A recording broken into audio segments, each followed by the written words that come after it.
Morning dear students. आज अपने एक बहुत ज़्यादा इंपॉर्टेंट पैटर्न करेंगे। इसको आप मिक्स्ड पैटर्न भी बोल सकते हो।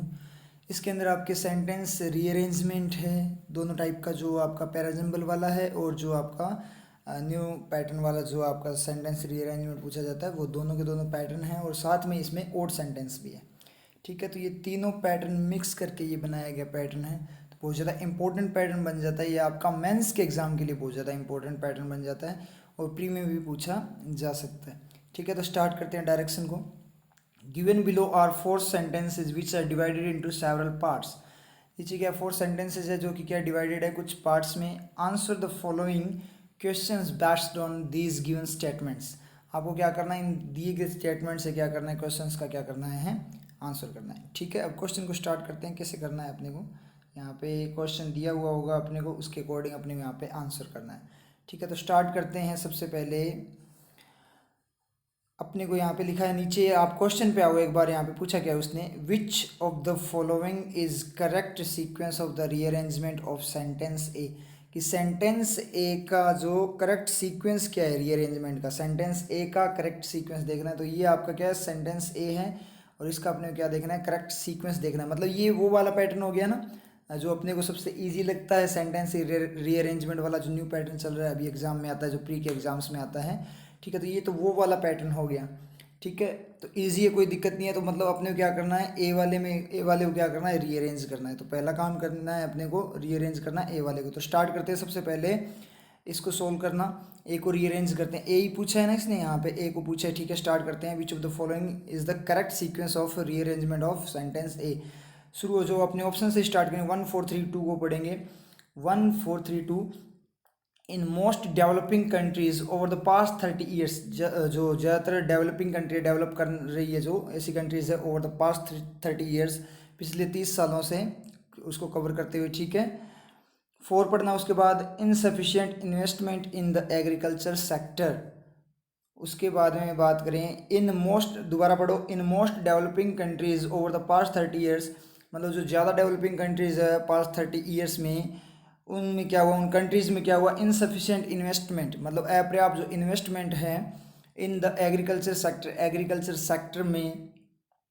उसका 3 has resulted in low productivity and stagnant production. उसने क्या किया, रिजल्ट किया किसमें, लो प्रोडक्टिविटी, कम उत्पादन, और स्टैगनेंट प्रोडक्शन का मतलब जो उत्पादन क्या है आपका, जो क्या है उत्पाद वगैरह क्या है आपके, स्टैगनेंट है। स्टैगनेंट का मतलब क्या होगा, जो मान लीजिए एक टाइप से स्थिर होना, कांस्टेंट होना, मतलब ग्रोथ ना होना, ग्रो मत करना। ठीक है, उस तरीके से। तो ऐसे में रिजल्ट किया। तो दोबारा से पढ़ो, ये सही जा रहेगा। In most developing countries over the past 30 years, पिछले 30 सालों से इनसफिशिएंट इन्वेस्टमेंट है एग्रीकल्चर सेक्टर में। उसने रिजल्ट किया किसमें, low productivity and stagnant production में, according to the food and agricultural organisation, according to the food and agriculture organisation, उसके अनुसार। तो बिल्कुल सही है। 1 4 3 2 आपका सेंटेंस क्या है, बिल्कुल सही है। तो यहाँ से एक चीज़ अपने को पता लगी कि ये वाला सेंटेंस अपना क्या है, बिल्कुल सही हो गया। अब यहाँ पे एक नई चीज़ अपने को सीखने को मिलेगी। अपने यहाँ पे देखें कि सर अगर अकॉर्डिंग टू वाला पहले होता तो ज़्यादा अच्छा नहीं होता। एक बार चेक कर लेते हैं, पहले पे है क्या, टू। तो टू पहले पे है ना, सी ऑप्शन में। सी को चेक करना एक बार, 2 4 1 3 को। According to the food and agriculture organization, insufficient investment in the agriculture sector has resulted in low productivity and stagnant production in most developing countries over the past 30 years। तो ये भी आपका क्या है, सी ऑप्शन भी, A option भी अपना क्या है, सही है। सी ऑप्शन भी अपना क्या है, सही है। बी ऑप्शन को और चेक कर लो, चलो सारे चेक कर रहे हैं तब। Insufficient investment in the agriculture sector for 1 in most developing countries over the past 30 years. उसके बाद है 2 according to the food and agriculture organization. 3 has resulted in low productive and stagnant production, ये भी आपका क्या है, सही है। 3 4 1 2 को पढ़ें अपने, तो 3 4 1 2 पढ़ना। हैज़ रिजल्टेड ये नहीं होगा, हैज़ से स्टार्ट नहीं होगा। ठीक है, उसको क्या मांगेगा, वो हैज आपका सब्जेक्ट मांगेगा, ये गलत है। ये तीनों के तीनों सही जा रहे हैं। अब दिक्कत ये होगी, देखो तीनों सेंटेंस बन रहे हैं। आपको पता है कि सेंटेंस को तब तक तोड़ा मरोड़ा जा सकता है, उसके पार्ट्स को जंबल किया जा सकता है, रीफ सफल किया जा सकता है। कब तक किया जा सकता है, जब तक उसका मीनिंग चेंज ना हो। तीनों के तीनों क्या दे रहे हैं, मीनिंग दे रहे हैं। ठीक है, इसमें बीच में यूज़ किया, जैसे फर्स्ट वाले में यूज़ किया तो क्या बोला उसने कि जो कंट्रीज़ है उनके अंदर इनसफिशिएंट इन्वेस्टमेंट है एग्रीकल्चर सेक्टर में, उसने रिजल्ट किया लो प्रोडक्टिविटी में इस ऑर्गेनाइजेशन के अनुसार। दूसरे में बात करें इस ऑर्गेनाइजेशन के अनुसार ये सब हुआ है।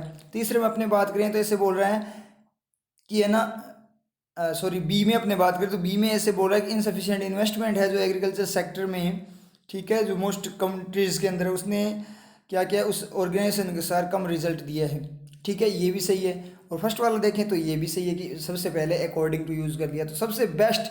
अब ये नन ऑफ दिस तो होगा नहीं क्योंकि ऑप्शन तो है आपका सही, तीन तीन ऑप्शन सही है, नन ऑफ दिस तो हो नहीं सकता। इसका मतलब अब यहाँ पे आपको क्या करना है, एक चीज़ चेक करनी है, यहाँ पे क्या चेकिंग करनी है कि सबसे बेस्ट कौन सा है। तो मुझे ये बात बताओ, ये जो सारी की सारी बातें वो किसके अनुसार हैं, इस ऑर्गेनाइजेशन के अनुसार है ना, किसी और के अनुसार तो नहीं है ना।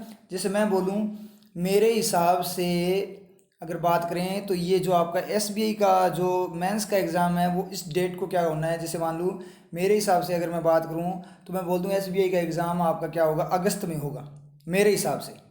रियलिटी नहीं है, पता नहीं है कब होगा, ठीक है, मेरे हिसाब से क्या होगा अकॉर्डिंग टू मी अगस्त में होगा। आप बोलोगे ना सर अगस्त में तो नहीं होगा, हमारे हिसाब से तो है ना सितंबर में होगा, ठीक है। अब ये आपके अकॉर्डिंग मेरे अकॉर्डिंग अगस्त का है, आपके अकॉर्डिंग किसका है, सितंबर का। तो बताओ ये जो है वो जिसके अकॉर्डिंग बात उसके अकॉर्डिंग चेंज नहीं हो रहा है, तो ये बात किसकी है, इस ऑर्गेनाइजेशन के अकॉर्डिंग है ना, तो उस ऑर्गेनाइजेशन की है ना। तो सबसे पहले बताओ, आपको पता है सेंटेंस में जो सबसे पहले आता है उस पर सबसे ज़्यादा फोकस जाता है, तो सबसे पहले किसकी प्रायोरिटी आएगी, अकॉर्डिंग वाले की आएगी ना, क्योंकि ये बात ही उसके अनुसार है। अब ये बात बोलो फिर बोलो आप उसके अनुसार। अब आप बात बोल दो पहले कि एग्ज़ाम, मैंने बोला एग्ज़ाम अगस्त में होगा, ठीक है, आप इतने में ऐसे हो जाए हाँ अगस्त में होगा, अगस्त में मेरे अनुसार, फिर बोला अच्छा आपके अनुसार है क्या, हमने सोचा ऑफिशियल नोटिफिकेशन है। अब मैं पहले ही बोल दूँ मेरे अनुसार, तो आप बोले अच्छा सर आपके अनुसार क्या है, आप क्या बताते हो कि कब होगा आपके अकॉर्डिंग, तो मैंने बोला अगस्त में होगा मेरे अकॉर्डिंग, ठीक है, अच्छा आपके अकॉर्डिंग होगा सर ऑफिशियल नोटिफिकेशन और चेक करना एक बार, ठीक है, हो सकता है। समझ में आ रही ना चीज़, इस तरीके से बात होगी, क्योंकि अगर अकॉर्डिंग टू को लास्ट में रखोगे तो एक बार बात बोलोगे ना तो ऐसे लगेगा वो यूनिवर्सल वे में बात सही है, बिल्कुल फिक्स बात है।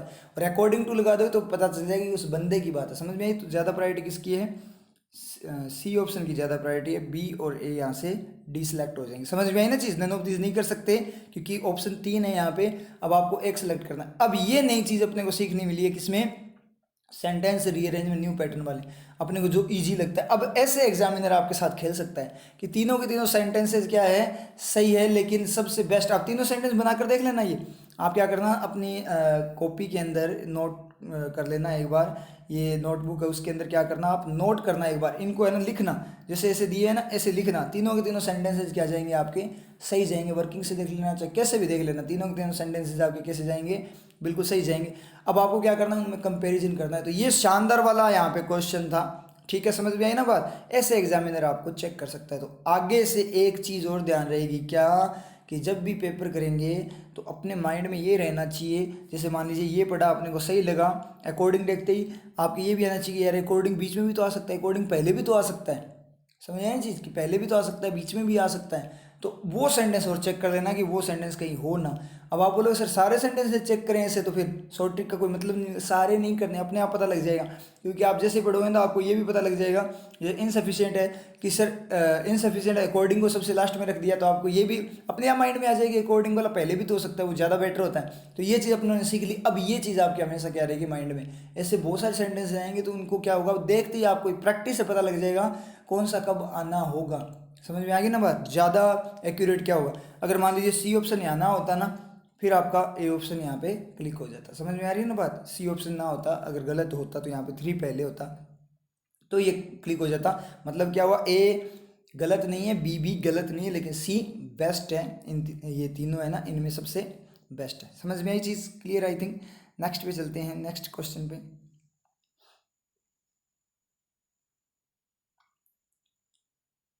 स्टार्ट करो इसको। अब की बार क्या करना है, which of the following is the correct sequence of the rearrangement of sentence C. अब सेंटेंस सी को देखना है। अब इसने है ना ए तो अपनों ने कर लिया, अब इसने डायरेक्ट सी का पूछा है कि सी को अपने को क्या करना है चेक करना है। तो यहाँ पे है ना आप बी मत चेक करने लग जाना, क्योंकि एग्जाम में ये भी गड़बड़ हो जाती है। देखो यहाँ ये गलतियाँ अपने क्लास में ये डिस्कस करते चलेंगे कि गलतियाँ कहाँ कहाँ कर सकते हो आप। तो ये जो गड़बड़ है ना ये भी गड़बड़ हो जाती है, अपने क्या करते हैं डायरेक्ट शुरू हो जाते हैं सीक्वेंस में। और ये नहीं देखते कि उसने पूछा कि ऐसे क्लो टेस्ट में कई बार होता है क्या होता है, या तो बीच में से पूछ लेता है वो, और अपने क्या होते हैं, अपनी आदत होती है क्या, स्टार्ट से करने की, तो इसलिए गड़बड़ हो जाती है। इसलिए एक बार है ना क्वेश्चन को जरूर देख लेना कि वो बोल क्या रहा है, समझ में आई ना बात। आता हुआ गलत कर दोगे कि यहाँ पे रीअरेंजमेंट आप कौन सा बी वाला बना के आ जाओ, तो यहाँ पे क्या है, अब नेक्स्ट वाला आपका एक बार डायरेक्ट है, बाद में क्या है सी है। तो शुरू करते हैं 1432 को। इन्वेस्टमेंट्स रिफॉर्म्स, इन्वेस्टमेंट रिफॉर्म्स का मतलब क्या है, इन्वेस्टमेंट के जो सुधार हैं इन प्राइमरी सेक्टर्स में four step taken to augment, step taken का मतलब V3 हो गया, ठीक है, तो ईडी क्लोज अपने आप हो गया। Investment reforms in primary sectors में जो इन्वेस्टमेंट रिफॉर्म्स हैं, step taken to augment, step जो क्या है लिया गया है ऑगमेंट बढ़ाने के लिए, इंक्रीज करने के लिए, तो गड़बड़ होगी ना। पहले तो क्या हो गया, चलो प्राइमरी सेक्टर्स को तो इनने क्या कर दिया, सेटिस्फाई कर दिया, लेकिन इन्वेस्टमेंट्स रिफॉर्म्स है उसको कुछ मिला क्या, उसको कुछ नहीं मिला ना रिफॉर्म्स को, इसका मतलब गलत हो गया, यहाँ पे गड़बड़ हो गई, रिफॉर्म्स को कुछ नहीं मिला।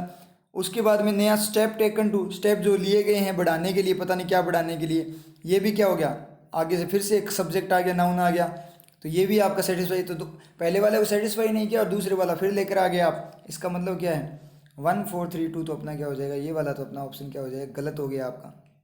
समझ में आ गई चीज़। उसके बाद में 2143 को पढ़ो, 21 को, हाउ एवर, जैसे तैसे, जैसे भी, अनलेस, जब तक, देयर आर एडिक्वेट, एडिक्वेट का मतलब पर्याप्त, पर्याप्त कोई चीज़ होगी ना। अब आर लिखा हुआ है यहाँ पे, देयर आर है, इसका मतलब प्लूरल आएगा, तो एडिक्वेट ग्रोथ हो सकती है क्या, नहीं, ग्रोथ होनी चाहिए, देयर इज होना, ग्रोथ के लिए क्या होता, देयर इज होना चाहिए था, आर नहीं होगा। स्टेप होगा क्या, देयर आर एडिक्वेट, स्टेप नहीं होगा, स्टेप्स होने चाहिए थे क्योंकि आर है, इसलिए ये भी गलत होगा। There are adequate investments, reforms हो सकता है क्या, हाँ रिफॉर्म्स हो सकता है, इन्वेस्टमेंट्स पास कर देगा ना, एडजेक्टिव इन्वेस्टमेंट, अलग अलग टाइप के इन्वेस्टमेंट्स के जो क्या है रिफॉर्म्स, उनकी क्या हो रही है यहाँ पे बात हो रही है, समझ में आई। तो ये क्या कर देगा, आगे पास कर देगा, ये आर के लिए आपका क्या है यहाँ पे बिल्कुल सही है, आई थिंक क्लियर है। इसका मतलब क्या हुआ, टू के बाद में क्या रहेगा अपना, टू के बाद में वन आएगा, ये पता लग गया। कितने ऑप्शन में टू के बाद वन है, डी ऑप्शन गया ना आपका, नन ऑफ दिस तो वैसे ही गया, ठीक है, नन ऑफ दिस नहीं गया, अभी नहीं गया नन ऑफ दिस, ठीक है, क्यों, क्योंकि अभी ऑप्शन क्लिक नहीं हुआ। एक तो इसमें 2 1 है, एक इसमें 2 1 है, ठीक है। अब अपने बात कर लेते हैं आगे, जो 4 का पार्ट और ढूंढ लेते हैं। Step taken to augment, step जो लिया गया है ऑगमेंट बढ़ाने के लिए, क्या बढ़ाने के लिए, देखो इन्वेस्टमेंट रिफॉर्म्स तो 2 के साथ 1 गया, ये तो फिक्स हो ही गया। 4 का पार्ट ढूंढे अपने, 4 का पार्ट क्या मिलेगा, या तो 4 यहाँ पे आ जाए या 3 से पहले आ जाए, ये चीज़ अपने चेक करेंगे। तो 4 का देखो, ऑगमेंट बढ़ाना किसका है, ऑगमेंट हाउएवर तो होगा नहीं, ऑगमेंट ग्रोथ होगा ना, ग्रोथ को इंक्रीज करना है, इसका मतलब 4 के बाद में क्या है 3 है। अब अपने को पता नहीं 2 1 4 3 आएगा, 4 3 2 1 आएगा, दो पेयर बन गए। तो अब ऑप्शन में देख लो 2 1 4 3 है, 4 3 इसमें तो 4 3 साथ में नहीं है, तो अपने आप ही गया 2 1 4 3 है ना, ये अपना क्या बन गया यहाँ पे ऑप्शन बन गया। अब इसको क्लिक मत कर देना क्योंकि नन ऑफ दीज है ना, एक बार चेक कर लो 2 1 4 3 सही है क्या, तो चेक करने में कोई कुछ नहीं जाएगा, एग्जाम में गड़बड़ हो जाते हैं, नन ऑफ दीज भी हो सकता है। हाउ एवर, जैसे तैसे, अनलेस, देयर आर, जब तक क्या है, there are adequate investment reforms in primary sector, जब तक प्राइमरी सेक्टर में पढ़ने में क्या करते हैं, अनलेस को ऐसे पढ़ते हैं ना, जब तक पर्याप्त इन्वेस्टमेंट रिफॉर्म नहीं होते प्राइमरी सेक्टर में, step taken to augment, step जो क्या किया गया है ऑगमेंट, ग्रोथ को बढ़ाने के लिए किया गया, इन अदर सेक्टर्स, दूसरे सेक्टर में, वुड बी फ्यूटाइल, वो क्या होगा, फ्यूटाइल का मतलब व्यर्थ होगा, ठीक है। तो इसका मतलब क्या हुआ, तो वुड का सब्जेक्ट क्या होगा यहाँ पे, स्टेप होगा ना, स्टेप जो लिया गया है ग्रोथ को बढ़ाने के लिए अदर सेक्टर में, वो क्या होगा आपका व्यर्थ होगा, मतलब कुछ काम का नहीं होगा। तो बी ऑप्शन यहाँ पे क्या हो गया, क्लिक हो गया, तो ई ऑप्शन अपना क्या हो गया, गलत हो जाएगा यहाँ पे, क्योंकि नन ऑफ दिस नहीं है, ऑप्शन अपने को मिल चुका है। समझ में आई बात, मतलब क्या निकला है कि जब तक पर्याप्त रिफॉर्म सुधार नहीं करोगे आप प्राइमरी सेक्टर्स में, तो तब तक जो स्टेप लिया गया दूसरे सेक्टर में जो ग्रोथ कर लिया गया है वो व्यर्थ जाएगा, मतलब दूसरे सेक्टर में ग्रोथ नहीं होगी, पहले प्राइमरी सेक्टर में ग्रोथ करनी पड़ेगी। आई थिंक क्लियर है। नेक्स्ट क्वेश्चन पे चलो स्टार्ट करते हैं इसको, मैं इसको थोड़ा सेट कर दूं यहाँ पे, ठीक है, स्टार्ट करो इसको। पूछा क्या, which of the following is the correct sequence of the rearrangement of the sentence B. अब बी पूछा है, अब डी नहीं उसने, अब बी को पूछा है, अब बी को चेक करना है, तो बी में स्टार्ट करो, 1432 को पढ़ो, ऑप्शन से स्टार्ट करना है आपको, ठीक है, इजी रहेगा, क्योंकि वहाँ पे डायरेक्ट ढूंढने लगोगे तो थोड़ा टाइम कंज्यूम हो जाएगा। अगर आप डायरेक्ट ढूंढना चाहते हो मैं बता दूं, चलो इस क्वेश्चन को करवा के दिखा दूं मैं कि डायरेक्ट भी आप कर सकते हो शॉर्ट ट्रिक से, लेकिन एक बार बेस ले लो ना, ठीक है, क्योंकि टाइम अपने को बिल्कुल भी वेस्ट नहीं करना। चलो शुरू करते हैं, एक बार इसको डायरेक्ट ही करते हैं। In the economic survey this year, यहाँ से कोई हिंट नहीं आ रहा है, 5 trillion economy, $5 trillion economy, $5 trillion की economy by 2024 is now in the open, वो क्या है ओपन में है, मतलब उभरी हुई है, ठीक है, ओपन में मतलब सामने है, उभरी हुई है, ठीक है। With a blue sky vision envisaged, envisages का मतलब विचार करना, सोचना, ठीक है, ये भी ठीक है। मतलब हिंट नहीं मिला कौन सा क्या स्टार्ट करेगा। इंडियाज ड्रीम ऑफ, मतलब तीनों से हिंट नहीं मिला, तीनों फर्स्ट भी हो सकते हैं, आगे भी बाद में भी हो सकते हैं, तीनों की तीनों सही जा रहे हैं। India's dream of becoming, India का ड्रीम बनने का, क्या बनने का, इंडिया का ड्रीम क्या बनने का हो सकता है, चलो ये चेक कर लेते हैं। इंडिया का ड्रीम बनने का, इन द इकोनॉमिक सर्वे में बनने का, लेकिन क्या बनने का तो बताएगा ना, क्या बनने का, इंडिया का ड्रीम बनने का, इकोनॉमिक सर्वे में बनने का, क्या बनने का। आप बोलोगे इकोनॉमिक सर्वे में बनने का, तो बनने का डायरेक्ट तीर लगना चाहिए ना उसके ऊपर, इन लग गया, इसका बिकमिंग का तीर नहीं लगेगा, तो बनेगा क्या, उसका 5 ट्रिलियन इकोनॉमी, $5 ट्रिलियन इकोनॉमी बनने का, ये बिल्कुल सही है। अब आप ऐसे मत बोलना कि सर 4 के बाद 1 के बाद में 2 नहीं कर सकते क्या, कि इंडिया का जो ड्रीम है इकोनॉमिक सर्वे में 5 ट्रिलियन इकोनॉमी बनने का, तो बनने का वहाँ पे डायरेक्ट जाएगा ना, इंडिया बनना क्या चाहता है वो चीज़ डायरेक्ट वहाँ पे एरो लगेगा ना, समझ में है चीज़, ठीक है। ही गेव ए पेन, उसने एक पेन दिया इन द क्लास, उसने क्लास में पेन्स बांटे, मान लीजिए he gave pens in the class, उसने क्लास में क्या किए, पेन दिए। He gave in the class pen, pens, कोई मीनिंग बना, गेव का तीर कहाँ लगेगा, पेन दिए जा रहे हैं ना, पेन पे आप, पेन उसका ऑब्जेक्ट हो जाएगा तो उस पर डायरेक्ट तीर लगना चाहिए ना, इसका मतलब क्या हुआ, पेन्स वाला आपका क्या हो जाएगा यहाँ पे, गलत हो जाएगा, क्योंकि गेव के डायरेक्ट बाद आना चाहिए, जो ऑब्जेक्ट आप कर रहे हो, मतलब जो चीज़ दे रहे हो उस पर डायरेक्ट तीर तो लगना चाहिए ना, इन वगैरह बीच में आ गया तो उस पर तीर कैसे लगेगा, पेन्स आपका अकेला नहीं रह जाएगा, सर्वाइव कहाँ से करेगा। अगर मैं India's dream of becoming in the economic survey this year 5 trillion economy लिख दूँ यहाँ, तो चलो बिकमिंग के बाद में तीर लग के इसको सेटिस्फाई कर देगा अगर वर्किंग से देखें, लेकिन इन वाला अगर बीच में आ गया तो सेटिस्फाई कैसे करेगा, समझना चाहिए। बिकमिंग का तीर तो यहीं पर रुक जाएगा, इन दीवार आ जाएगी बीच में, फिर आपका ट्रिलियन इकोनॉमी कहाँ से सेटिस्फाई होगा। तो इसका मतलब क्या हुआ, 4 के बाद में क्या रहेगा, आपने 4 के बाद में आपका आएगा 2 आएगा, ये पता लग गया अपने को कि 4 के बाद में क्या रहेगा, 2 रहेगा। कितने ऑप्शन में 4 के बाद 2, ए ऑप्शन गया, बी ऑप्शन गया और डी ऑप्शन गया, सी ऑप्शन अपना हो सकता है। अब यहाँ पे क्या चेक करेंगे, नन ऑफ दीज, इसलिए इस ऑप्शन को चेक करेंगे, तो स्पीड में चेक कर लो इस ऑप्शन को, 4231 को। क्या बोला उसने, इंडिया ड्रीम ऑफ बिकमिंग, बनने का ए $5 ट्रिलियन इकोनॉमी बाई 2024, 2024 तक एक 5 ट्रिलियन इकोनॉमी बनने का, अर्थव्यवस्था बनने का जो सपना है इंडिया का, is now in the open, वो क्या है, इसका subject India's dream is now in the open, वो क्या है, ओपन में है, मतलब बिल्कुल सामने है, ठीक है। उसके बाद में क्या पढ़ना है अपने को, 3 ना, with a blue sky vision envisaged, यानी किस बात के साथ में सामने है, ओपन में है, एक ब्लू स्काई विजन के साथ, ऐसा विजन, दृष्टिकोण वगैरह विजन लिया गया है, लक्ष्य की फॉर्म में बात करें तो अपने, with a blue sky vision envisaged, जो कि इनविसेस्ड विचारित किया गया है in the economic survey this year, किसमें, इस साल के इकोनॉमिक सर्वे में। इनविसेस्ड आपका V3 हो गया ना, जो विजन क्या किया गया है, विचारित किया गया, उस पर विचार किया गया इस इकोनॉमिक सर्वे में, जो इस साल के इकोनॉमिक सर्वे में, तो इसका मतलब क्या, सी ऑप्शन अपना सही होगा, तो ई अपना क्या हो जाएगा, यहाँ पे गलत हो जाएगा। समझ में आया, तो अपना सी ऑप्शन यहाँ पे आंसर है। नेक्स्ट क्वेश्चन में चलो, स्टार्ट करो इसको। इसमें क्या पूछा, विच of the following is the correct sequence of the rearrangement of sentence D.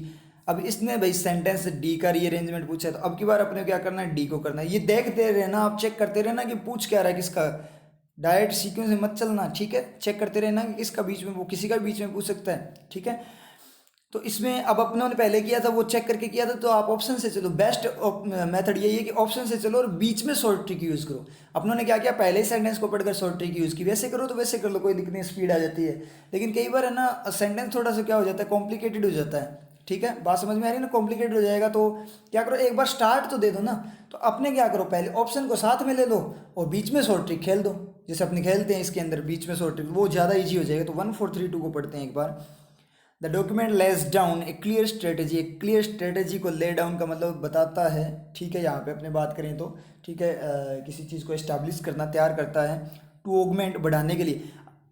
तो यहाँ से अपने क्या करें, टू ऑगमेंट है ना, यहाँ से अपने क्या करो, एक बार है ना आप डाइट ले लो, एक बार शॉर्ट ट्रिक खेल लेते हैं। ऑगमेंट बढ़ा क्या सकता है, इन terms of macro economic stability, in terms नहीं होगा, एक के बाद में क्या होगा, 2 नहीं होगा, क्योंकि टर्म्स ऑफ ऑगमेंट का डायरेक्ट तीर लगना चाहिए, कुछ ना कुछ बढ़ना चाहिए ना, as the current economics conditions, तो ऑगमेंट यहाँ भी तीर नहीं लग रहा। ऑगमेंट द ग्रोथ हो सकता है, ग्रोथ को बढ़ा सकता है, क्या बिल्कुल सही है। ऑगमेंट का तीर इंक्रीज, इंक्रीज क्या कर रहा है, मतलब जो स्ट्रेटेजी है क्या करने की, इंक्रीज के, कुछ इंक्रीज करने के तो वो चीज़ आनी चाहिए ना, जो इंक्रीज होनी है। इसका मतलब क्या है, 1 के बाद में क्या रहेगा, 4 रहेगा। डायरेक्ट तीर लगना चाहिए उसके ऊपर जो चीज़ ऑगमेंट हो रही है, डायरेक्ट एरो, जैसे गैव वाला पेन वाला लिया था अपना एग्जाम्पल। तो 1 के बाद में क्या आएगा आपका 4 आएगा। कितनों 1 के बाद 4 है, तो फर्स्ट वाले में है, सेकंड में भी है, थर्ड में सी ऑप्शन में नहीं है, डी में भी 1 के बाद 4 के बाद 1 है, 1 के बाद 1 4 आना चाहिए, 4 1 नहीं आना कि सर 4 1 साथ साथ है, साथ साथ नहीं लेना, 1 4 लेना है। ठीक है, ज़्यादा मत चमकाया करो। जब आपका है ना, कई बार क्या होता है बहुत ज़्यादा चमक जाता है, जब ज़्यादा चमक जाए ना तो एक काम किया करो, थोड़ा सा बुझा लिया करो उसको। ठीक है, इतना चमका हुआ भी काम कर रही है। तो यहाँ पे अपने 2 ऑप्शन बचे, 1 4 3 2 को पढ़ लेते हैं। The document lays down a clear strategy to augment, बढ़ाने के लिए the growth of key sectors, किसकी, की सेक्टर की ग्रोथ को, जो इंपॉर्टेंट सेक्टर उनकी, बाय शिफ्टिंग गियर्स, चेंजेस करते हुए, बाय शिफ्टिंग गियर्स, चेंजेस करते हुए, शिफ्टिंग गियर्स। उसके बाद में क्या 3, in terms of macro economic stability to expand growth, क्या करने के लिए, सॉरी 2 को नहीं पढ़ना, 3 को पढ़ना है, सॉरी गलत पढ़ लिया यहाँ पे। ठीक है, दोबारा पढ़ो। The document lets down a clear strategy को बताता है टू ऑगमेंट, बढ़ाने के लिए, the growth of key sector, की सेक्टर की ग्रोथ को, बाय शिफ्टिंग गियर्स, क्या करते हुए, गियर्स को शिफ्ट करते हुए, चेंजेस करते हुए, एज, जैसे कि the current economic conditions are smooth, जो करंट इकोनॉमिक कंडीशन है, अर्थव्यवस्था की जो कंडीशन है वो क्या है, स्मूथ है, किसकी टर्म्स में, in the macro economic stability to expand growth, growth को एक्सपेंड करने के लिए मैक्रो इकोनॉमिक स्टेबिलिटी की फॉर्म में जो स्मूथ है आपकी कंडीशंस। तो इसका मतलब 1 4 3 2 क्या हो गया आपका, सही हो गया। 2 1 4 3 को एक बार पढ़ना चाहो तो पढ़ दो। As the 2 1 4 3 in terms of macro economic stability to expand growth, growth को बढ़ाने के लिए, the document lets down a clear strategy to augment the growth of key sector by shifting gears as the current economic conditions are smooth. ये ठीक सा जा रहा है, लेकिन कंडीशन स्मूथ कहाँ पे है, इसमें है ना मैक्रो इकोनॉमिक स्टेबिलिटी में। तो ज़्यादा सही क्या है आपका ए ऑप्शन। समझ में आई चीज़, क्योंकि इसने बात बोली है ना, इन टर्म्स ऑफ स्टेबिलिटी की टर्म में एक्सपेंड करने के लिए, ग्रोथ को एक्सपेंड करने के लिए डॉक्यूमेंट क्या करता है, तैयार करता है स्ट्रेटेजी, ग्रोथ को बढ़ाने के लिए। ऐसे मीनिंग सा नहीं ले रहा है, लेकिन ये सही जा रहा है कि आपका करंट इकोनॉमिक कंडीशन स्मूथ है, किसमें, स्टेबिलिटी के फॉर्म में। अब स्टेबिलिटी के फॉर्म में तो स्मूथ होगी ना, तो इसका मतलब ज़्यादा सही बेटर ऑप्शन क्या है आपका, ए ऑप्शन। यहाँ पे क्या हो जाएगा, क्लिक हो जाएगा। ई ऑप्शन अपना क्या हो गया यहाँ पे, इनकरेक्ट हो गया। तो बेटर ऑप्शन रहा अपना ए। समझ में आया। नेक्स्ट क्वेश्चन पे चलते हैं, स्टार्ट करो इसको, मैं एडजस्ट कर दूं इसको। तो स्टार्ट करते हैं। लास्ट वाला ऑप्शन दिख रहा है, नन ऑफ दीज है। ठीक है, चेक कर लेंगे अपने। यहाँ पे अपने को क्वेश्चन पढ़ेंगे, रीअरेंज द गिवन 4 सेंटेंसेज। जो 4 सेंटेंस है उनको क्या करना है, रीअरेंज करना है in proper sequence, proper sequence में, to form a meaningful paragraph, एक मीनिंगफुल पैराग्राफ फॉर्म करने के लिए। And also choose the one, उसको चूज करना है which doesn't match the theme of passage so form. मतलब 2 चीज़ें, एक तो क्या करना है, 4 सेंटेंसेस को रीअरेंज करना है। अभी तक अपने ने क्या किया, हर सेंटेंस का क्या था, उनको आपस में क्या जंबल किया गया था, उसके एक ही सेंटेंस को तोड़कर उसके पार्ट को क्या किया गया था, जंबल किया गया था, वो रीअरेंज किए थे। अब अपने को ए बी सी डी को क्या करना है, रीअरेंज करना है कि पहले कौन से बात आएगी और बाद में। ये पैरा जंबल है जो आपका पहले हमेशा से चलता आ रहा है, जो वाला पैरा जंबल, ये भी उसके साथ में ले लिया। और एक बोला है कि आउट ऑफ थीम कौन सा है, तो मतलब ओड सेंटेंस आपको चेक करना है। समझ में आई बात। अब यहाँ पे अपने को क्या करना है, एक ओड सेंटेंस भी चेक करना है। तो अपने को ओड सेंटेंस वाला क्या लगता है, इजी लगता है। तो सबसे पहले बात करें, अब देखो एग्जाम में तो ये ऐसे ही देगा, बना हुआ नहीं देगा। अब पिछले वाले जो ऑप्शन आपने बना रखे थे ना, उन्हीं के अकॉर्डिंग क्या करना है, इसको अरेंज करना है। तो अपने को क्या करना होता है, देखो ए बी सी डी, जब इस टाइप का जो पैराजंबल अपने करते हैं, उसमें अपने क्या करते हैं, सिर्फ मीनिंग लेते हैं। जब आप सेंटेंस के अंदर करते हैं तो उसके अंदर सारी चीज़ें देखते हैं अपने, और जब पैराजंबल करते हैं तो ओनली मीनिंग लेते हैं अपने को, और कोई मतलब नहीं है। बस बातें पढ़ेंगे और देखेंगे कौन सी बात पहले है कौन सी बाद में है। और रूल्स यहाँ मत करना कि बट से स्टार्ट हो गया तो पहला नहीं होगा, ही वगैरह से स्टार्ट हो, प्रोनाउन से स्टार्ट हो गया तो पहला नहीं हो, ऐसा कुछ नहीं होता। फालतू की बातें हैं। एक बीच में से पार्ट को उठाया जाता है आर्टिकल के, उसको जंबल करके छोड़ दिया जाता है और उनको अरेंज करना है। रीअरेंजमेंट का मतलब क्या होता है, पैराजंबल को रीअरेंज करने का, उसका मतलब ये होता है कि कौन सा पार्ट पहले आएगा कौन सा बाद में आएगा। ही से पहले नहीं होगा, बट से, ऐसा कुछ नहीं होता। फालतू के रूल्स होते थे, पहले बताते थे आपको, ठीक है, बताया जाता था। तो ये आप चेक करके देख लेना, आपको पता लग जाएगा। ऐसा कोई रूल नहीं लगता। कितने अपनों ने कर रखे हैं, एग्जाम में कितने आ रखे हैं, आप ऑनलाइन पेपर करके देख लेना, ये कोई रूल नहीं लगता पैराजंबल के अंदर। ये फालतू की बातें हैं। और रूल याद ही क्यों कर रहे हो आप, सीधा पढ़ो ना, जो बात पहले है वो पहले आ जाए, जो बाद में है वो बाद में आ जाएगी। चेक कर लेना अपने आप। तो यहाँ पे तो अपने क्या दे रखा है, ऑप्शन दे रखा है। वहाँ पे क्या करना होता है, जैसे अपने नॉर्मल वे में करते हैं, तो फर्स्ट पार्ट को पहले ढूंढ दो, उसके बाद में अरेंज कर दो। बातें सारी पढ़ते जाओ, अपने आप उनको कंपेयर करोगे ना ऑप्शंस को, मतलब जो सेंटेंस है ए बी सी इनको आपस में, तो अपने आप जो क्या होगा, जो पहले होगा पहले आ जाएगा, बाद वाला बाद में, अपने आप लाइन बना लेते हैं, अपनी तरह थोड़ी है।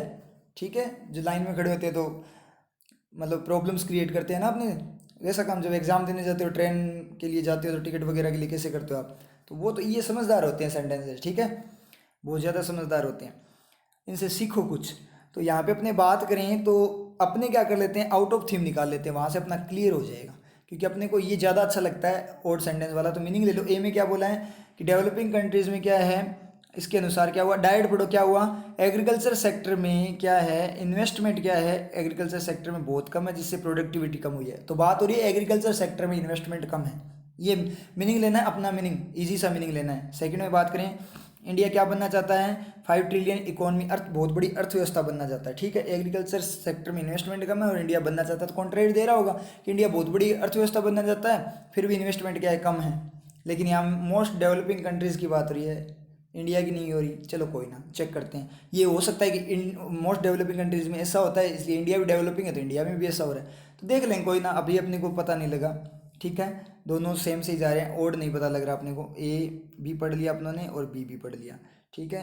अब यहाँ पे नेक्स्ट बात अपने करें, सी में बोला है कि इन्वेस्टमेंट रिफॉर्म्स है, कि अगर आप एडिक्वेट जो आप नहीं लोगे सेक्टर्स में ग्रोथ के लिए, एडिक्वेट जो आपके क्या नहीं लोगे, रिफॉर्म्स नहीं करोगे प्राइमरी सेक्टर में, तब तक दूसरे सेक्टर में क्या नहीं होगी, ग्रोथ नहीं होगी। तो यहाँ ग्रोथ की बात हो रही है, तो सी में ग्रोथ की बात हो रही है। डी में बात करें, डॉक्यूमेंट्स क्या करता है, स्ट्रेटेजी बताता है कि ग्रोथ करने की सेक्टर में, ठीक है, किस तरीके से अपने ग्रोथ करनी है। तो सी और डी तो आपके क्या हो गए, पेयर बना गए, इन दोनों में से तो कोई अलग नहीं जाएगा क्योंकि सी डी हो गए, क्योंकि ये भी ग्रोथ की बात है, मैक्रो इकोनॉमिक स्टेबिलिटी की बात करा है, एक्सपेंड करने के लिए, स्टेबिलिटी लाने के लिए, ठीक है, स्टेबिलिटी की फॉर्म में ग्रोथ बढ़ाने के लिए। और ये बोल रहा है कि आपको क्या करना पड़ेगा, इन्वेस्टमेंट रिफॉर्म्स करने पड़ेंगे, उसके लिए स्टेप्स वगैरह लेने पड़ेंगे एडिक्वेट पर्याप्त, तभी जाकर अदर सेक्टर में, नहीं तो नहीं होगा। तो ये दोनों तो पेयर बना गए। अब अपने बात करें, ए इनके साथ आएगा बी आएगा। अब यहाँ तो मैक्रो इकोनॉमिक स्टेबिलिटी की बात हुई है ना, डॉक्यूमेंट ने बताया इकोनॉमिक कंडीशंस क्या है, स्मूथ है। तो यहाँ जो बी है वो क्या कर रहा है, इकोनॉमी की बात कर रहा है, इकोनॉमिक सर्वे के अनुसार इकोनॉमी की बात कर रहा है, और ये बोल रहा है यहाँ पे सपना इंडिया का क्या क्या अपनी इकोनॉमी को बढ़ाने का, और ये बोल रहा है कि स्टेप्स ऐसे लेने पड़ेंगे। तो बी आपका क्या हो रहा है, यहाँ पे कनेक्ट हो रहा है, और ए क्या कर रहा है, एग्रीकल्चर सेक्टर की बात कर रहा है, ये बिल्कुल अलग बात करके, और वो बता रहा है कि एग्रीकल्चर सेक्टर में ज़्यादातर कंट्रीज में, ये तो इंडिया की बात हो रही है, वो बोला ज़्यादातर कंट्रीज में एग्रीकल्चर सेक्टर की हालत क्या है, ख़राब है। अपने इंडिया में भी है लेकिन ज़्यादातर जो मोस्ट है उनमें सभी में। समझ में आई बात। तो सी डी तो पेयर बना गया कि ग्रोथ के लिए स्टेप्स कैसे लेने हैं, ठीक है, ये डी ने बताया, और सी ने क्या बताया, जब तक सही से स्टेप नहीं लोगे तब तक ग्रोथ होनी नहीं है। और इंडिया क्या है, इकोनॉमी बनना चाहता है, तो इकोनॉमिक कंडीशन स्मूथ है, उसके अंदर क्या करने हैं आपको, स्टेबिलिटी के लिए स्टेप्स लेने हैं। तो बी आपका, बी सी डी बात करें किसकी, इकोनॉमी की बात करें, और ए बात कर रहा है एग्रीकल्चर सेक्टर की। ये तो बता रहा है कि कैसे बढ़ाना है इकोनॉमी को, ठीक है, इकोनॉमिक कंडीशन को कैसे सुधारना है। और ए है वो बता रहा है कि एग्रीकल्चर सेक्टर में गड़बड़ है, वो गड़बड़ को बता रहा है। तो इसका मतलब क्या हुआ, ए अपना अलग हो गया, ए कितनों में अलग है, तो ए ऑप्शन नहीं होगा, बी ऑप्शन भी नहीं होगा। देखो इसने क्या दे रखा है, पहले क्या दे रखा है इसने, सी बी ए से करके क्या दे रखा है इसने, पहले रीअरेंजमेंट दे रखा है, उसमें के बाद में इसने क्या कर सेमीकोलन लगा कर क्या दे रखा है, आपका ओड सेंटेंस दे रखा है। तो अपने आप आपको आप बोलोगे सर ओड का कैसे पता करें, थीम से अलग कौन सा होगा, सी बी ए होगा क्या, तीन कैसे हो सकते हैं, एक ही होगा ना। तो अपने आप ऑप्शन देखने से यहाँ बता के नहीं जाएगा कि यहाँ चेक करो भाई कि डी है ना, इसको अलग वाला है, ये पहले वाला ऑप्शन है वो रीअरेंजमेंट दे रहा है, सेकंड वाला जो पार्ट है ना इस ऑप्शन का वो क्या दे रहा है आपका, वो ओड सेंटेंस को दे रहा है। आप खुद ही चेक कर लो, एक अलग से दिया इसका मतलब क्या है, रीअरेंज वो क्या दे रहा है, ओड को दे रहा है। इतना दिमाग तो है ना, क्योंकि स्टूडेंट्स की होती है एक खासियत की, यानी थोड़ी सी लैंग्वेज चेंज कर देना, किसी भी सब्जेक्ट मैथ्स की भी कर दें तो क्या करते हैं कि सर हमें तो समझ में नहीं आया, हमें तो इजी लैंग्वेज में दो। कोचिंग में भी यही बोलते हैं स्टूडेंट कि सर हमें तो पेपर इजी लैंग्वेज में दो, हमें समझ में नहीं आता। एग्जाम में भाई कौन समझाएगा आपको, तो वो चेक, जब आपको क्वेश्चन ही समझ में नहीं आता तो क्यों जा रहे हो बैंक के अंदर, वहाँ क्या समझ लोगे आप, क्यों खराब कर रहे हो देश को, देशभक्ति नहीं है क्या आप लोगों में, देशभक्ति दिखाओ ना, फिर छोड़ो, क्यों तैयारी कर रहे हो, छोड़ दो तैयारी को। जब आपको इतना ही सेंस नहीं है, इतनी चीज़ें क्लियर नहीं है आपको, ये चीज़ें तो आपको क्लियर, ये तो नॉर्मल सी बातें हैं, ऑप्शन देखते पता लगना चाहिए। जब आपको ऑप्शन देखते ही पता नहीं लग रहा है यहाँ पे, तो आप देश की अर्थव्यवस्था को कैसे हैंडल कर लोगे, इकोनॉमी के अंदर जा रहे हो आप, अर्थव्यवस्था हैंडल करने जा रहे हो बैंकिंग के अंदर जाकर। समझ में आई ना बात। तो ये नॉर्मल चीज़ है, ऑप्शन देखते ही आपके माइंड में आ जाना चाहिए। डी भी अपना गया क्योंकि बी अपना क्या अलग नहीं है, ए वाला चेक करना है अपने को, नहीं तो नन ऑफ दीज है, चेक करना पड़ेगा अपने को। ए वाला तो ठीक है लेकिन बी डी सी को चेक करना पड़ेगा, नहीं तो नन ऑफ दीज है, रीअरेंजमेंट और चेक करो सही जा रहा है क्या। मतलब दोनों के दोनों बातें क्या होनी है, सेटिस्फाई होनी चाहिए। कहीं मान लीजिए CBA हो और ओड ए हो तो दोनों ही गलत हो जाएंगे, क्योंकि दोनों बातें सही नहीं है ना, समझ में आया चीज़, तो नन ऑफ दीज हो जाएगा। तो BDC को अपने पढ़ते हैं। बी में बोला है कि इंडिया क्या बनना चाहता है, बहुत बड़ी इकोनॉमी, अपने मीनिंग ले रखा है, इंडिया बहुत बड़ी इकोनॉमी बनना चाहता है। उसके बाद डी के अकॉर्डिंग जो डॉक्यूमेंट आया है ना, इंडिया इकोनॉमी बनना चाहता है, तो उसके लिए एक डॉक्यूमेंट पास किया होगा इंडिया ने, वो क्या बता रहा है कि स्ट्रेटेजी बता रहा है क्या करने की, कि प्राइमरी सेक्टर में कैसे अपने की सेक्टर जो इंपॉर्टेंट सेक्टर है उनके अंदर अपने को कैसे, जो इंपॉर्टेंट प्राइमरी जो इंपॉर्टेंट सेक्टर हैं उनके अंदर कैसे ग्रोथ को क्या करना है, बढ़ाना है। और उसके बाद में बोला है फिर भी, अब यहाँ कौन रह लेगा, फिर भी, अब आ गया फिर भी आपका हाउएवर, अपनों ने पढ़ा ना जब हमने जैसे तैसे ऐसे करके, समझ में नहीं आया था हाउएवर का यूज़ कैसे हुआ है, ये ऐसे यूज़ हुआ है, ये एक सेंटेंस है। अब यहाँ पे एक बात करना कि यहाँ पे जब रीअरेंजमेंट आप करते हैं तो जरूरी नहीं है कि वो पूरी बात बोले, वो दूसरा पार्ट भी हो सकता है। तो ये दूसरा पार्ट है किसका, डी का दूसरा पार्ट है। तो क्या करता है, इंडिया बहुत बड़ी इकोनॉमी बनना चाहता है, और डॉक्यूमेंट है वो बहुत क्लियर स्ट्रेटेजी को बताता है, जो कंडीशन वगैरह स्मूथ है उसके अंदर कैसे कि अपने को क्या करना है, चेंजेस करना है, शिफ्ट गियर को शिफ्ट करना है ग्रोथ के अंदर, मतलब गियर शिफ्ट करना है, मतलब पहले के बाद दूसरा, दूसरे के बाद तीसरा, मतलब इसका मतलब क्या हुआ, स्पीड कैसे बूस्ट करनी है। फिर भी जब तक पर्याप्त रिफॉर्म प्राइमरी सेक्टर में नहीं होंगे ना, तो दूसरे सेक्टर में करने का कोई फायदा नहीं है। ये बात नॉर्मल कॉन्ट्रेरी आई है किसकी, ऑथर की तरफ, जिसने ये सेंटेंस दिया, या किसी का भी होगा, मान लीजिए RBI का किसी का भी हो सकता है, वो वाली बात ये कर रहा है। तो BDC अपना क्या हो जाएगा, यहाँ पे क्लिक हो जाएगा, ई ऑप्शन अपना क्या हो जाएगा, इनकरेक्ट हो जाएगा। समझ में आई आपके चीज़, दोबारा से देख लो BDC कैसे हुआ। इंडिया क्या करना चाहता है, इकोनॉमी बनना चाहता है, ठीक है। जो डॉक्यूमेंट आया है इंडिया की तरफ से, गवर्नमेंट की तरफ से, वो क्या बता रहा है कि ग्रोथ को कैसे अपने क्या करेंगे, बूस्ट करेंगे सेक्टर्स में। फिर भी जब तक प्राइमरी सेक्टर में आप क्या नहीं करोगे, सही तरीके से एक्शन नहीं लोगे, तब तक दूसरे सेक्टर में ग्रोथ होनी नहीं है, ये बात उसने बोली है। तो ये ऑप्शन आपका क्या है, क्लिक हो गया। आई थिंक क्लियर है आपके, समझ में आया ना इस पैटर्न को कैसे करना है, आई थिंक क्लियर है। तो यहाँ पे क्या है, आपके 3 पैटर्न मिक्स कर दिए एग्जामिनर ने।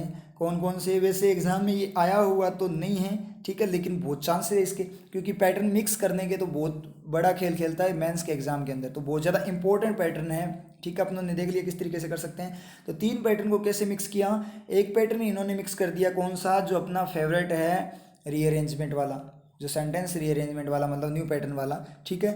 दूसरा उन्होंने दे दिया कौन सा, जो पैराजंबल वाला, जो कि क्या होता है, थोड़ा ट्रिकी होता है, स्टूडेंट्स को वो कईयों के बहुत सेट बैठता है, लेकिन मैक्सिमम स्टूडेंट्स के क्या होता है, वो सेट नहीं बैठता, कि सर समझ में नहीं आता पहले कौन सी बात है बाद में कौन सी है, मैक्सिमम के नहीं बैठता, इसलिए वो लास्ट में ही करना होता है एग्जाम के अंदर, ठीक है। लेकिन प्रैक्टिस करोगे तो वो भी आने लग जाएगा।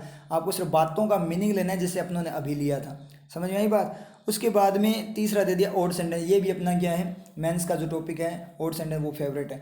तो आपको इतना पैराजंबल की जरूरत नहीं है, पैराजंबल यहाँ पे बना हुआ है, क्योंकि दिक्कत तो तब होती जब डायरेक्ट बनाना होता। यहाँ तो ऑप्शन में आपको जंबल बनाकर यहाँ पे रीअरेंजमेंट दे रखा है, तो उनको पढ़ लो, बातें अपने आप सेट बैठ जाएगी, कौन सी पहले कौन से बाद में। तो ये 3 पैटर्न को क्या किया है, मिक्स किया है। तो बहुत ज़्यादा इंपॉर्टेंट पैटर्न आपका ये है। अब समझ में आया ना।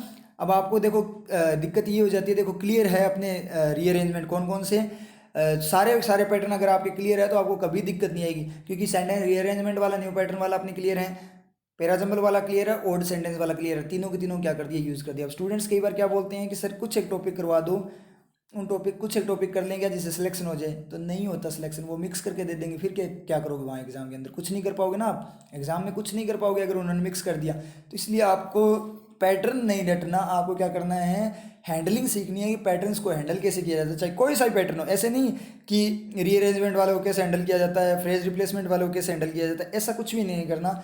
आपको सिर्फ और सिर्फ क्या करना है, पैटर्न हैंडलिंग देखनी है कि जैसे पैटर्न आया तो कैसे शॉर्ट ट्रिक यूज़ करनी है अपने तरीके से। और ये क्या करो, जैसे प्रैक्टिस करो, जिस तरीके से मेरी टेक्निक कैच करने की कोशिश किया करो कि जब भी नया पैटर्न आता है सर कैसे हैंडल करते हैं, टेक्निक सेम ही रहती है लगभग, मतलब तरीका चेंज हो जाता है। वो किस पे होता है, आपका हैंडल करने का तरीका होता है कि ऐसी कंडीशन आ जाए तो अपने को कैसे हैंडल करना है, और वैसी कंडीशन आ जाए तो अपने को कैसे हैंडल करना है।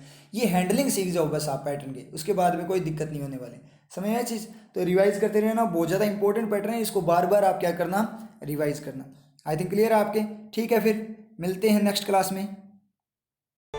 मेरे पास 2 तलवारें, एक की धार इतनी तीव्र कि एक ही बार में शत्रु को धराशायी कर, और दूसरी इस पे जंग लगा हुआ है। कारण, इस तलवार को समय समय पर धार दी गई, आवश्यकता ना पड़ने पर मयान में रखा गया। परंतु इसके रखरखाव पर किसी ने कभी ध्यान नहीं दिया। इसी प्रकार निष्ठा और विश्वसनीयता भी एक तलवार की भांति ही होती है। यदि किसी व्यक्ति के प्रति आपका व्यवहार अच्छा है तो आप उसकी विश्वसनीयता जीवन पर्यंत प्राप्त होती रहेगी, जो आपको किसी भी संकट से बचा सकती है। परंतु यदि आपके दुर्व्यवहार के कारण किसी व्यक्ति के साथ आपके संबंध बिगड़ते हैं तो धीरे धीरे उस संबंध पर अविश्वसनीयता के जंग की परत चढ़ने लगती है, जो आपके विनाश का कारण भी बन सकती है। इसलिए अपने प्रति विश्वस्त व्यक्तियों के साथ सदैव सम्मान पूर्वक व्यवहार करें, क्योंकि विश्वसनीयता एक ऐसी वस्तु है जिसे आप धन से प्राप्त नहीं कर सकते। नीतियां मेरी, नियति आपकी,